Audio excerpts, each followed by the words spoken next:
Welcome, everybody, to our next edition of LinkedIn Live, where this series that we have that we're in is called Value Undiscovered, where we're going down a journey of looking at digital transformation and advanced analytics and how it's being used in major corporations around the world to be able to solve capital planning challenges. Today, I have some very interesting industry experts with us today as part of our interviewing conversation, where we're going to look at, do you understand the value of your portfolio and what it means to your organization? How about your portfolio of projects and how is it helping your organization to achieve your goals and objectives, all while reducing risk exposure, maximizing profits, and achieving your sustainability goals? My experts today have actual hands-on experience in the industry. Stick with me. You are not going to want to miss this.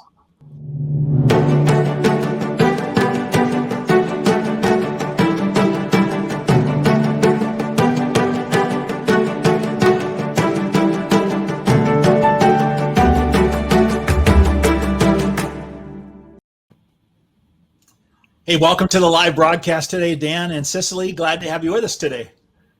Thank you, Mark. Glad to be here. Thank you. Very good. Hey, Dan, let's start with you. Dan, where are you located today? Yeah, I live in Houston, Texas. I'm in my home office, and it's good to be with you.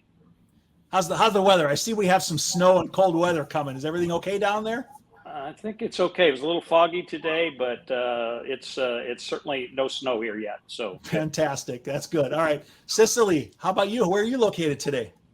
I'm in Norman, Oklahoma, and I'll let you know when the snow rolls in. I'm pretty sure it's going to hit here first. I saw there was going to be 24 inches of snow in St. Louis, just slightly north of where you are. That's rough.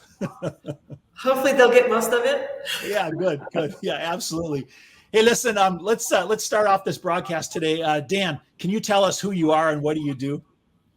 Yeah, thank you, Mark. I'm a retired engineer. I spent over 40 years in the chemical and refining industries. I worked for Chevron Phillips Chemical Company as a senior VP of manufacturing, left there in 2015 and joined LyondellBasell for another 5+ years.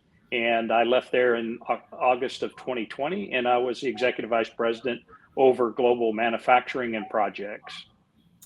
Fantastic. I always love having, industry experience on the broadcasts because it really brings a different perspective. And so we're looking forward to having the conversation. Thanks for joining us today.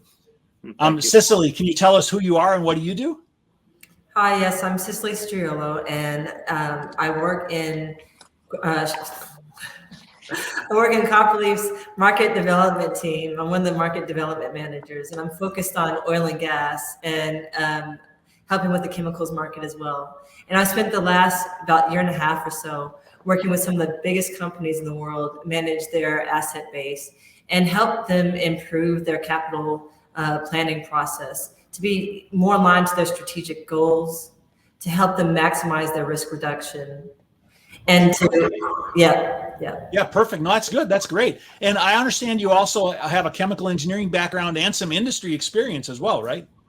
That's correct. That's right. I started my career working with Dan, helping to monitor heat exchangers. And I worked with him again in our strategy team, managing the capital budget for Chevron Phillips.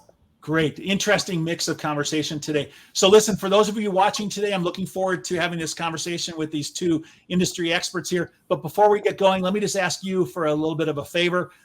We always want to get our message out. You know that for those of you that have watched me, that I'm passionate about digital transformation and helping people in industries to be successful in using digital to implement and to be successful in the industry. If you'd help us out and share this broadcast, I'd really appreciate it. If you look right down there where you have the opportunity to be able to share the broadcast, you can share it with other people or friends. Please do that for us. It really helps us get the word out. And then also, this is a live broadcast right now, and we want comments and we want questions. And we're going to talk about live comments and questions during the broadcast. So right down there in the comment box, you can put your questions in there. Hey, one of the things I like to do when we kick off the broadcast always is I like to know where people are watching from. It's always fun because we have people in North America, we have people in South America, usually in the Middle East and in Europe that are all watching at the same time. And so if you're watching, I'd really appreciate it if you could just put your name in the box and tell me where you're watching from, and we'll put your name up on the screen and give you a little shout out. It's always fun to do that.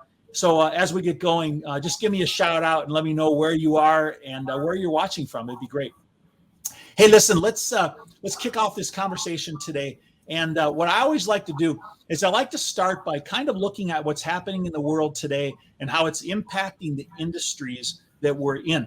And so, both of you having been in the oil and gas industry and chemicals industries, and also in digital as well, have an interesting perspective on things that are happening. Dan, let me start with you and just ask you what are some of the key things that are happening out there in the world today that are impacting the ability of these industries to be successful? Well, I think of kind of three current trends that are really important. There's many things to think about, but one is risk management, how to manage risks and how to do it at the best cost possible. Really critical because these industries are so competitive. And you see a lot of issues with the supply chain today. And sometimes maybe those risks weren't managed as well as they could have been. But these risks can be everything from safety, environmental, regulatory, supply chain risks, those sorts of things, reliability types of things. The second one is just talent.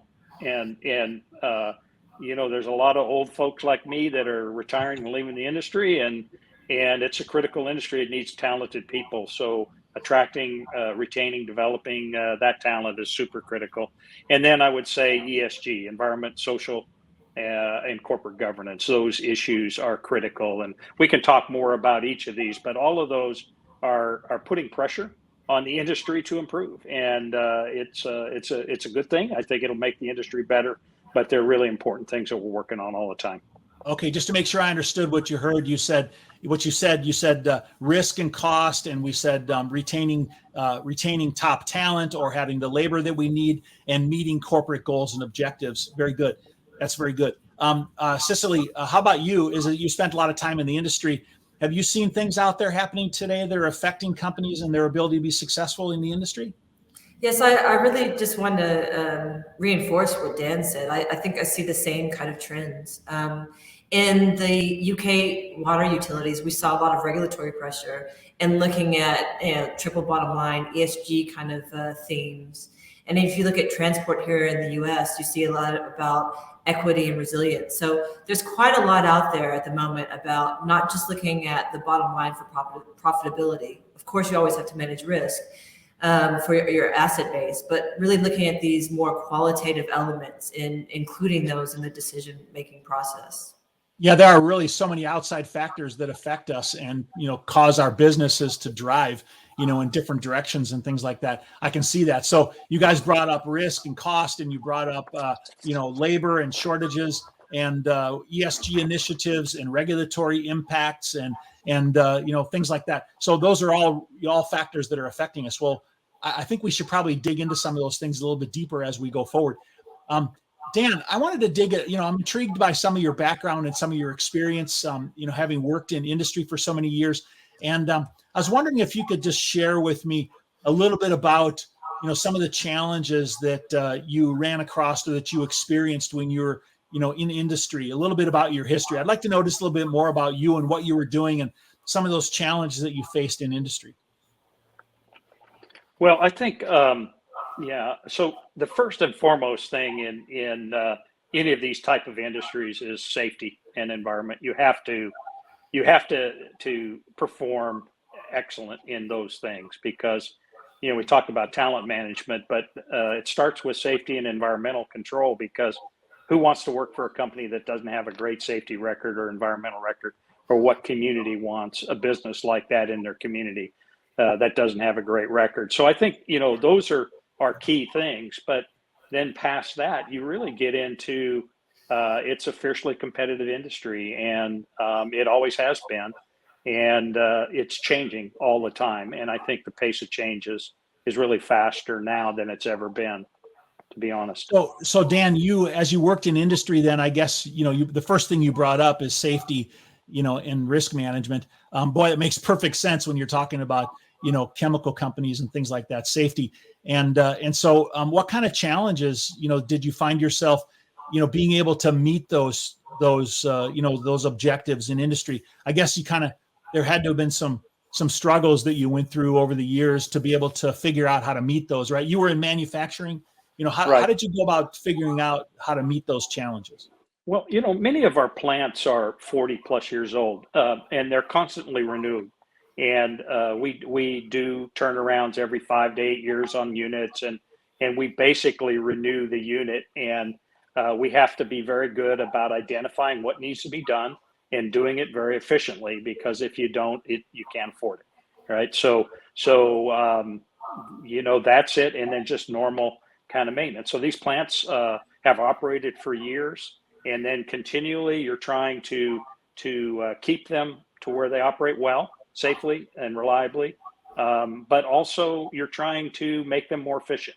And so if you can lower the cost of the unit or increase production, those things are directly go to the bottom line. So you can sustain operations and keep the profitability basically at whatever level, and then you can invest to actually increase the profitability by either increasing capacity and or increasing efficiency or lowering cost of the unit. So those are all challenges that continue. So you brought up a couple of terms that I just wanted to make sure that I understand and listeners and viewers, understand. You brought up the word turnaround. Just sometimes people don't always understand every technical term that's out there. Can you explain quickly what a turnaround is? Yeah, a lot of these continuous operations units literally operate 24/7, 365 days a year. You'd like them to never shut down until you plan to shut them down. You don't want to have to shut them down for some reliability reason. Something breaks and you have to shut the unit down. So it takes a lot of energy, a lot of potential environmental impacts to either start up and shut down a unit. So you want to make sure it's planned well and executed perfectly. So a turnaround is a planned event that says, we are going to take this unit down. We are going to clean, inspect, and repair. We may install some projects during that turnaround that either improve the safety or efficiency or reliability of the unit. And then we're going to come back. These turnaround windows might last 50 days and they might cost, $50 or more million. So they're huge events. And that event is a part of the sustaining capital that we use to keep the unit operating at its peak performance and minimal risk. Okay, and so you classified that as sustaining capital. So that would be one category of where you're in your experience that you were planning to spend capital was in sustaining capital then, right? Right. Yeah, okay. We think of sustaining as things like reliability, safety, environment, regulatory, things you need to do to continue to operate the plant at whatever its design capacity is. Okay, perfect. Cicely, you made a little comment earlier on and said that you have been involved in, early in your career in some heat exchangers. Is that what you said? Or yeah, that's right. Would you consider that to be part of a sustaining operation, or what is that? Help me understand that a little bit better. Absolutely. One of the first things I had to do working in the ethylene unit at Chevron Phillips was going around and monitor the heat exchangers for what we called fouling. So looking to see the efficiencies that the heat exchangers were maintaining as far as exchanging that heat between the cold streams and the hot streams, and recognizing when it was time that we needed to plan an intervention to go through and clean that out so we could maintain the efficiency and keep the plant running, humming along like it was meant to. Okay, good, great. So Dan, if those are sustaining operations, then what is like another category of where capital expenditures go? Yeah, I think the next one is to generate more profit. And the ones of these that seem to get the most press are the big announcements for the big new plant, right? And so we're going to build a new ethylene unit, we're going to build a new polyethylene unit, or whatever it is, and everybody pays attention to that. And they should. They're really important projects. They can be billions of dollars, but a lot of the profit generating projects are spent in existing plant operations, and they're kind of additional to sustaining capital in that they're making an existing unit, they're debottlenecking it, they're allowing it to make more of a given product, they're allowing it to make it at a less cost. Maybe you're going to use a cheaper feedstock and you're going to make some modifications so that happens, or you're going to make the unit more energy efficient. So you're going to run the same unit maybe, and you're just going to get more profit out of that unit. So that would be, what we'd like to do is generate more profits, right? We want to keep what we have and do it well. That's sustaining. and then we want to make it better. That's generating more profit. Okay. Now that's interesting because many times when I think of new revenue generation, I think of like building a whole new plant or, something like that. And now you went overseas, worked in the Middle East and built some new facilities overseas. I think you had told me in the past, right? Right. Yeah. These were billions of dollars units. They were new. But even in that same assignment I had, we debottlenecked the older existing units as well.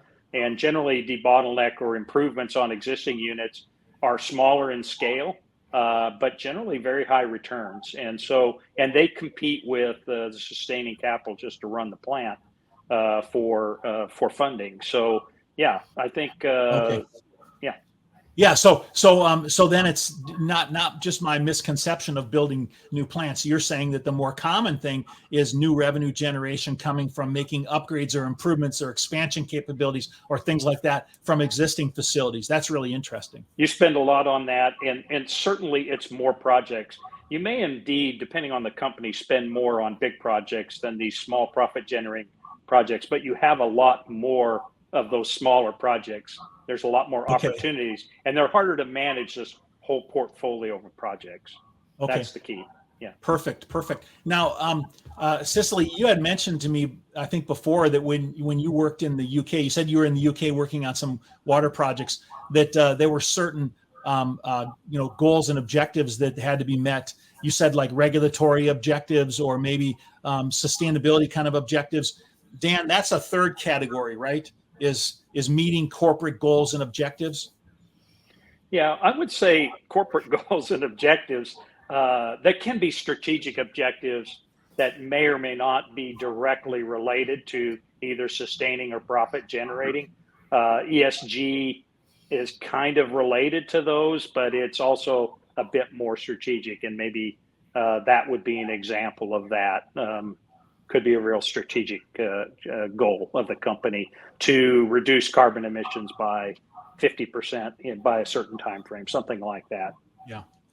Cicely, how did you see those things being met, when you were working on those water projects? Maybe not, that's not the right question. Not how did you see them being met, but were they a strategic component of success, for those companies like that? Yeah. Sorry, I cut you off there. No, it's What we saw in the UK was in the water market a strong desire and even regulatory requirement, increasing requirement to consider those kind of more historically qualitative, difficult elements to try to identify and make not just a strategic objective, but part of the planning process. So things around like stream, not remediation, but looking at how they manage the streams that they're using to potentially discharge in or take water from. Looking at things like the community and assisting vulnerable customers, including those in part of their decision-making process and understanding the value of alternative decisions when they're looking at assessing projects to understand the additional value that some of the alternatives can bring, not just as we've talked about the sustaining elements and growth kind of projects, but looking at every project and understanding its impact to those kind of things, including, carbon footprint and those kind of social elements as well. So I guess we have a lot of competing, demands. Dan, you broke it down into, maybe three different categories. You said sustaining, new revenue generation, and what Cicely was just talking about meeting, corporate goals and objectives. So I see, if we look at, why this is important is that all these things become extremely important to the companies, that you're working at. And I see how important it is to meet all those, core goals and objectives: safety, risk, revenue growth, sustaining your operations, maintainability, all those things, as well as meeting, the regulatory requirements and those ESG sustainability goals. That sounds like a very complex environment, right? I mean, it's very complex, Dan. Yeah, it is. I think just the first two is complex enough. Companies have a heck of a trouble do that. And remember, you're doing this across what I would call economic cycles. When you're executing capital, it's less predictable than operating routines, because capital projects are a little harder to manage and predict exactly how they're going to turn out. So you have this kind of feature where the capital itself changes during execution. You have economic cycles that sometimes require you to change your capital budget as you're executing it. And so you have to be agile in how you think about your capital plan so that you can meet the goals and objectives and cash flow of the company under a number of different scenarios. So that happens all the time. And what's making this now, I think, much more complicated is all these companies have these very long-term ESG goals today. And that's a good thing for our planet. It's a good thing for these companies and for everybody. It's a good thing. But they've made these goals about circular economy, using renewable feedstocks, lowering carbon footprint, and very, very big goals. And I think a lot of these companies don't know exactly how they're going to do that. And we know it's going to require capital, and that's going to be on top of the capital for those first two areas we talked about. So it's going to make it even tougher, I think, as we move forward. Okay. So we've been talking about, the why this is important, and that's really good. I'm starting to get a good feel for, the complexity of the problem and why these things are important. Obviously, they're important. I mean, corporations are there, they have to operate in a safe and effective manner. They're there to make money. We have to operate in environments where we're not in control of all the factors that affect us, like regulatory or cost increases or labor shortages. So I see that there's a lot of reasons why this is an important factor. Hey, listen, we're going to shift and talk a little bit about how people are addressing these things. Before I do that, I just wanted to remind people out there that if you have any questions or if you want to tell me where you're located at, I see we have a visitor from Botswana. And so, we always have people from all over the world, that are watching. And I wanted to welcome Bouki to watching from Botswana. Thanks for joining us. It's great. And if any of the others of you out there that are watching, which we have a lot right now, want to tell me where you are, I'll throw your name up on the screen and we'll give you a little shout out. But thanks for watching. But especially if you have any questions, let us know if you have any questions. So let's go on now here. We've been talking about why, and I want to take a little bit of a shift and talk about how, because, execution is an important part of success, of course. All right. We all know we need to do something, and we all understand how difficult it is and the struggle we have and the things that are the pressures that are against us. But, Dan, how did you go about, attacking such a complex problem? What was the key elements of attacking the complexity of making those good decisions? Yeah.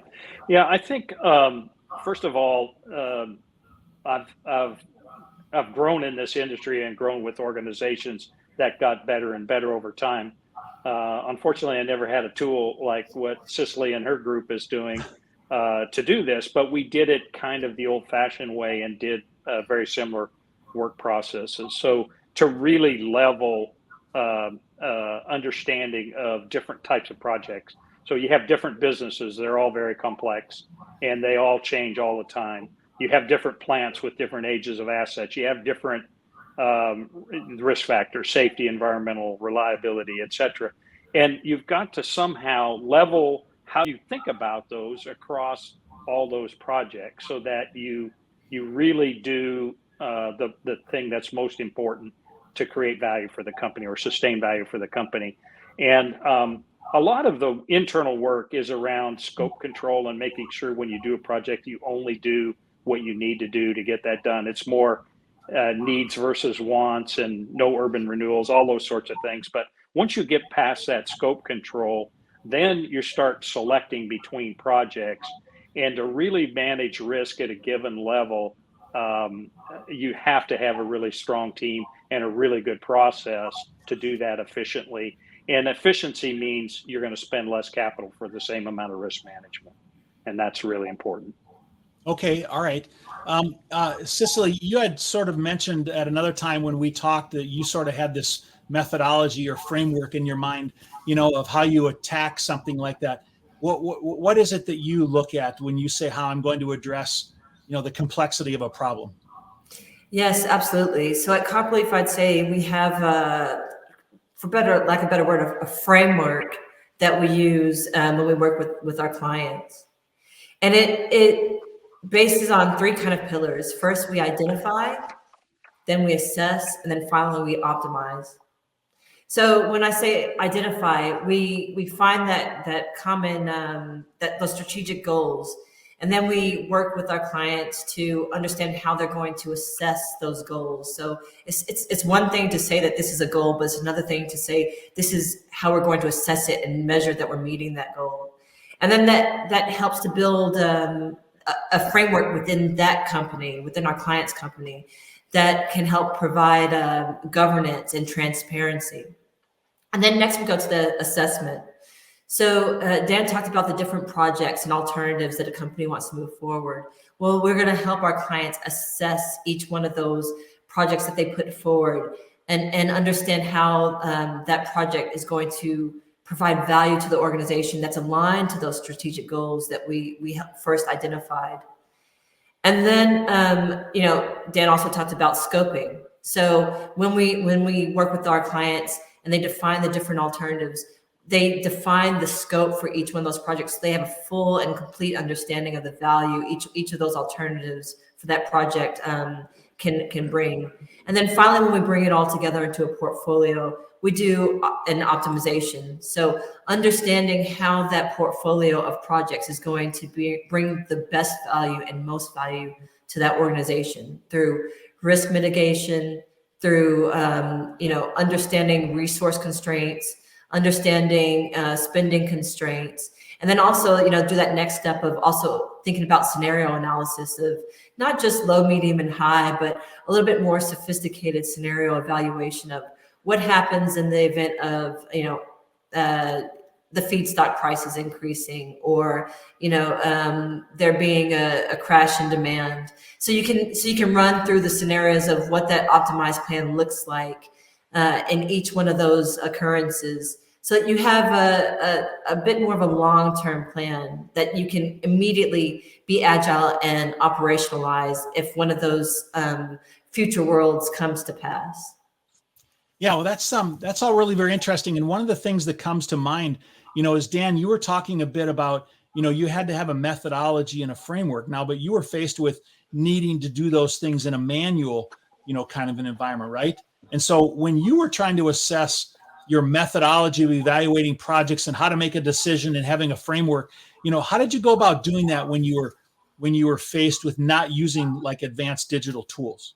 What was your approach to doing that? Yeah. So, really every plant would have a project spreadsheet, and I'm talking hundreds of projects at each plant. And then you would roll that up to a corporate spreadsheet, which was even bigger if you're talking about 20 plus plants and, hundreds of projects at each plant. You're into thousands of projects. And so it's very difficult to do that. And then, to put some process and systems around it, you got to standardize on definitions, and some plants do that well, some plants don't. So you really got to have some central control to make sure that the standards are met. And it's just a lot of work. And then I think what happens is like during COVID as an example, that's a very extreme example, but everybody had to reset their capital plan. This is public information, but Lyondell was at 2.4 billion for a plan that year, and we adjusted to 1.9. So that's an example. And to go through that took an enormous effort of every business, every plant, every corporate group was all involved to make that happen. Now, thankfully, we had a pretty disciplined process on how to evaluate risk, and that was a great starting point for us. But we didn't have the tools that Cicely's talking about that were really fairly easy to use. And I think that's, the ideal capital planning process is more of an evergreen process, and it's more agile, and you can run different scenarios and evaluate different aspects of a project. And that's very difficult to do with spreadsheets, to be honest with you. It just is. So you basically were faced with, creating standards, creating a framework, spreadsheets, PowerPoints, figuring out how to assemble all that and to create your framework to be able to do a proper evaluation analysis. Now, Would you consider that? I know this is a difficult question, but would you consider that have been to an effective way? I'm not trying to trick you. I'm just asking you, was that effective? Did it work? Oh, it did. It had to. Yeah. It worked by definition. And I think the fact that we had run in our normal planning and budgeting process, we had run some different scenarios. So we kind of had a head start because we had like what happens if something bad happens. So we didn't really predict it, but we had some preloaded, some low kind of thinking cases, and we started there, right, when we were making those adjustments. But yeah, you have to have great processes. If you don't, you really don't have a chance. Yeah. If you tell people, everybody cut your capital by 10%, what happens is one plant will cut a critical safety project while another plant might be paving a road, right? And you can't, it's just, you don't need to pave a road when you're cutting critical safety projects, to be honest. So you have to think about it enterprise wide, and you have to have that lens to say, we're not going to be paving roads at a time when capital is highly constrained. Yeah. We're going to be doing our safety and environmental things, and we'll feather in things like profitable growth and other things, but not until we've taken care of the have to do stuff. And so Dan, what I'm seeing is that you had to, by necessity of the business, to create an effective process. It had to be effective, in order for the business to operate. Now, an efficient process is a different story, because, because the reason I'm asking this is that there may be people sitting out there today that say, well, what we do today is effective. It works. Okay. Well, yeah, you had to create an effective process. But what I always tell people about digital is that technology is an enabler. Okay. Technology doesn't solve the problem. Technology enables greater success. All right. And what we can do is we can look at our effective processes and our frameworks and our methodologies we use, and we can model them in digital, and we can use digital transformation and more advanced analytics to be able to create a more efficient process, out of that. And then when you just said, hey, I had to completely replan, and I had to, reduce my budget by $500 million, by $500 million, is that it was at that point in time that you're like, boy, I bet that was a big exercise, to go back through and redo all that. Now, the question I have for you, Cicely, is that once we put that into digital and have a digital framework, how does that affect our ability to be able to successfully do an optimization like that? So putting everything into, all right, okay, so you've got everything in a framework now, you want to optimize it. The thing about putting it in, in a tool like that is you make sure that you never lose the elements in your portfolio that you predefined as important, as valuable. That's one. You make sure that you put constraints in so that you're always cognizant that you're not jeopardizing any of your risk your risk, not appetite, but priorities. You're making sure that when you're put in a position that you have to make those difficult decisions, you're doing it in a way that's responsible to your organization's stated goals. And I think the other thing that's really important is coming back to that transparency. You put it in a system that you can interrogate and that you can audit, so that you always know and can track, coming back to understanding, we made this decision, we made a change. What was that change? When did we make it? Who made it? And did we document why? That's one of the, I think, the challenges that you have in a spreadsheet. Yes, you can do a lot of that, but when I've worked with clients, that's one of the biggest challenges that they face was, managing that, tracking that change requirements in their capital planning. Digital really enables us to do that, doesn't it? Exactly.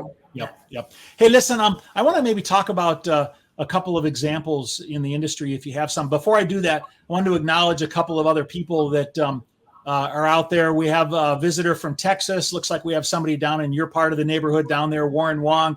Welcome. Glad to have you with us today, Warren. And then over in Europe, we have somebody joining us from Denmark, Christiana Jorgensen. Thanks for joining us. It's always good to have people from all around the world, and glad to have you. If there's others out there, if you have any questions for our panel here today, feel free to put those into the comments. And I always like stumping people. They're always afraid somebody's going to come up with a really hard question. So if you came up with a really hard one, we could throw that up there, see if we can stump them. Hey, so listen, can I say hi to Morgan and Christina? Thanks, Oh, guys. okay. Great to see Great. you.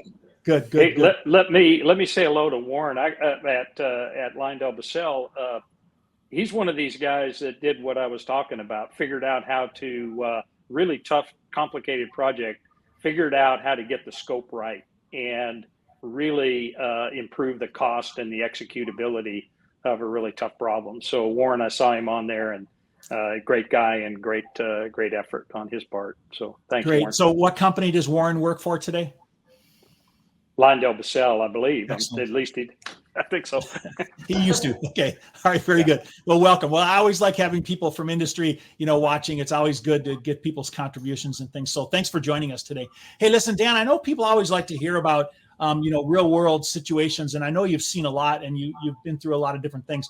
Can you give us maybe just a short little case study of something you saw or something you walked through and what the real valuable impact of that was? Yeah, I gave you the example of what had to happen with COVID readjustments of capital plans, which was a lot of work. But before that was done, we really worked hard on our process, and you really hit the nail on the head. I think we had an effective process, but it was a lot of hard work. It wasn't as efficient as what you can do if you're using these digital tools. So it just wasn't. But what I think what we did is really set, the standards of what you had to do to manage risk. And we had some experts in the company. If you were going to do a project on a furnace, you would meet the standards of excellence there and do the have tos, not the want tos for sustaining capital. And then also on the profit generating projects, the smaller ones, a lot more scrutiny around the real financial incentives, because sometimes you can do a lot of these profit generating projects and you're done and you're not making any more money. So you really have to be disciplined that in fact, they're going to have the benefits they say we'll have. So it's again, that scoping work and that scrutiny around the project that it will do what you say it's going to do.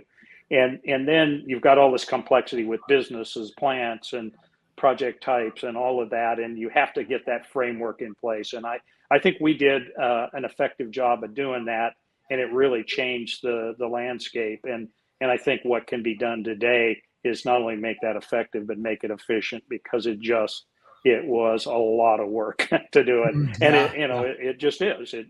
And I would say. Because I've been in the industry for 40 plus years and done a lot of budget cycles, I always think it's easier to do an operating budget, which is complicated enough, but it's easy enough because the plants kind of make the same thing every year and they buy the same feedstocks and utilities and labor and it's maintenance, et cetera. It's a little easier to predict. Capital is much tougher because you're doing different projects every year. You have different needs, you identify different risks, and how you address those is really important. And so having an effective and efficient process to do that, to manage capital, is really important. And I think what I think of an efficient process, I think it's almost evergreen, and it requires a lot less people work, and the machine is doing more smart, work with your data.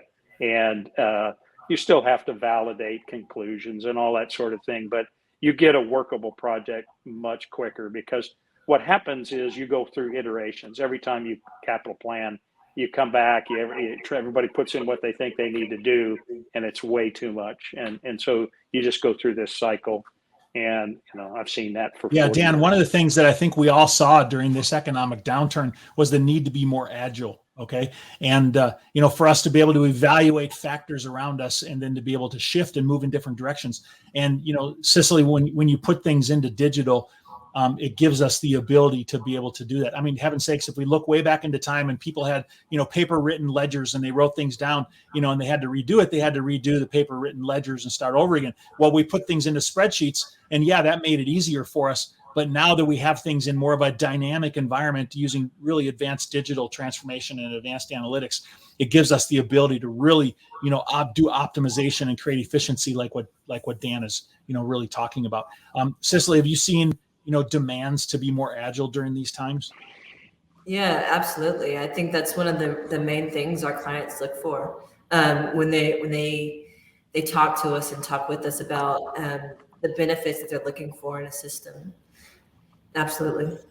Yeah. Hey, Dan, if we look at benefits, if people put things into a really structured, kind of a framework and have a good methodology, what kind of value can people look at maybe getting out of improving their efficiency, if you want to put it that way? Yeah. Well, I think because I saw it in the couple of companies I worked with where we did it right. And I've talked to a number of project execution professionals across the industry, but I think the effective process here can get the same thing done for the same requirements done for maybe 20% less capital is what I would say. So if it's risk management and your target is a certain risk tolerance, you can get to that level if you have a very effective process. And I think it needs to be efficient too. Those are some really At, big numbers, 20% at though. I mean, that's huge. Yeah. 20%. Yeah. And I think it's about selecting the right project. It's about getting the right scoper on the project. And it's about really getting the risk management for the dollar spend that you're getting. And I think, if I were working again in a company that didn't have those processes, I'd be targeting 20% efficiency, to be honest. Good. So Well, less capital. yeah, that's really that's good to hear, because I know that the other industries that I've worked in the past, that by applying digital to we always look at digital transformation as multiple components. It's people, processes, technology.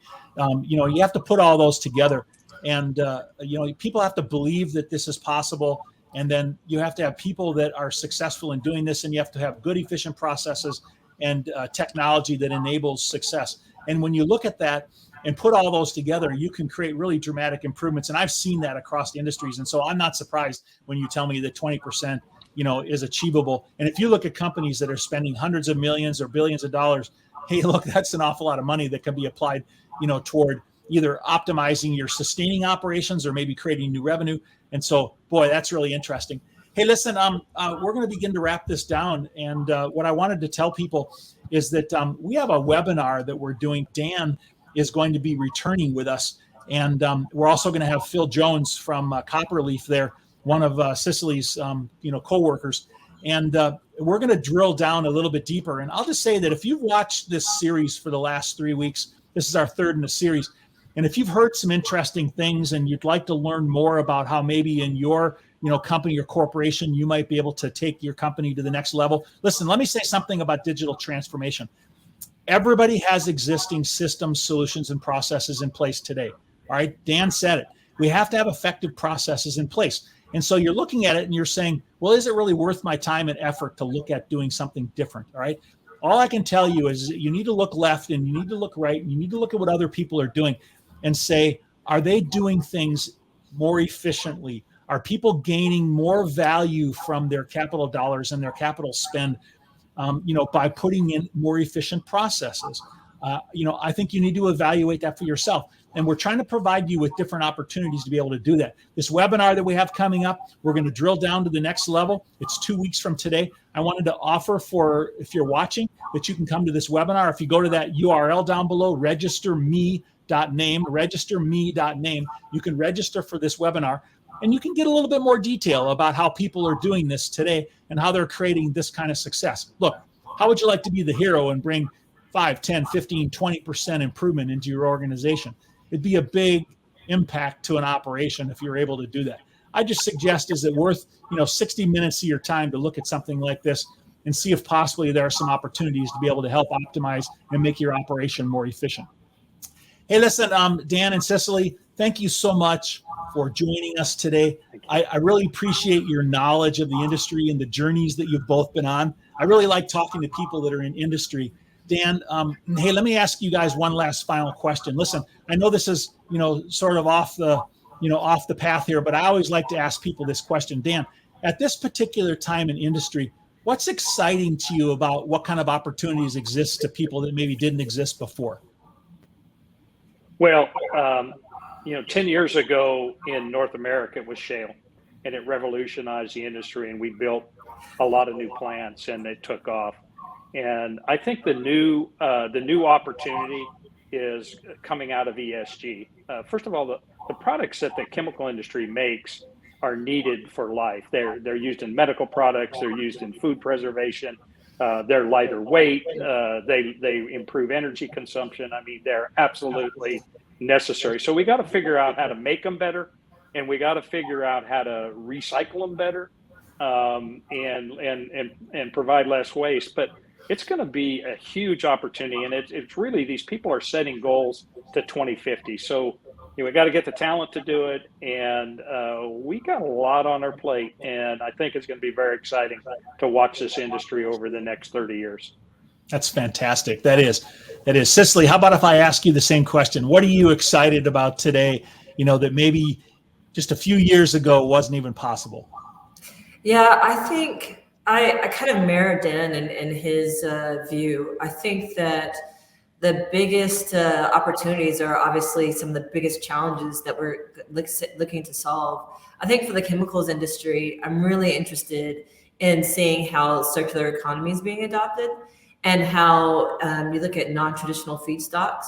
And I think that, that's kind of a bit downstream from the energy revolution and a lot of focus on decarbonization. I think these are some of the biggest challenges that are creating some great opportunities. And the thing about it that excites me is that at Copperleaf, we have that framework that allows companies to look at those kind of challenges and code those into their decision-making process to make sure that we marry that digitization, that opportunity, that technology to the real boots to the ground goals that people say they want to overcome. Perfect. Hey guys, thanks for sharing that with us today. I always like to kind of know what people's passions are and what excites them. And so that was good information. Hey, listen, everybody out there watching today, I again wanted to invite you on February 16th to join our webinar coming up. I think you'll gain even more greater, insight into the tools that might be available to you to create success in your organization. So join us, go register at registerme.name. And I look forward to seeing you on that webinar. Cicely and Dan, thank you so much for bringing your knowledge and your strategies and your tactics, to this conversation. I appreciate you being here today. Thank you, Mark. Thank you, Mark. Thank you. And to everybody watching, fair winds and following seas, and I wish you a great day. Thanks for joining us. See you in 2 weeks.